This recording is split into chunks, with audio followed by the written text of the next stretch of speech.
Hi, Sean Kosofsky here with Mind the Gap Consulting in our nonprofit fixer video series. And this one is about a blog post I did a short while ago about executive session. If you're not familiar with executive session, it is the practice where a board kicks out the executive director and everyone else in the room so that they can talk privately among themselves. This sounds like a practical thing to do, but in essence, it's an act of secrecy. I believe it's corrosive and it breeds mistrust within an organization. There are many reasons why a nonprofit board continues to use executive session. Maybe it's habit, maybe it's thought of as a best practice. I'm here to tell you I believe it is a worst practice. High-performing organizations have the kind of openness and honesty between the executive director and the board that they can talk to each other openly.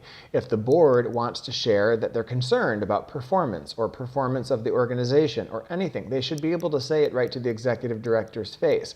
We're all adults.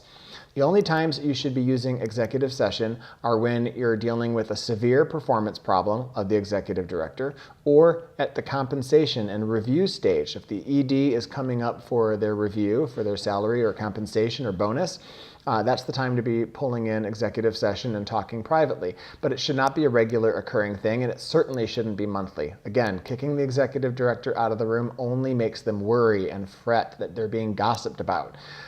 It is not a best practice at all, and more organizations that are high performing are moving away from this practice.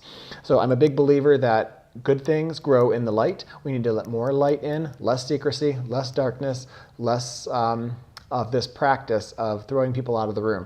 A board is going to have more informed discussions when it has the person in the room who knows more about the organization than anyone else. Throwing out the person who's most informed to have discussions about the organization is not wise. And few people are going to be able to convince me otherwise. So that's my little video on executive session. I think it's corrosive. I think nonprofits need to end the practice unless it is for compensation or severe performance issues.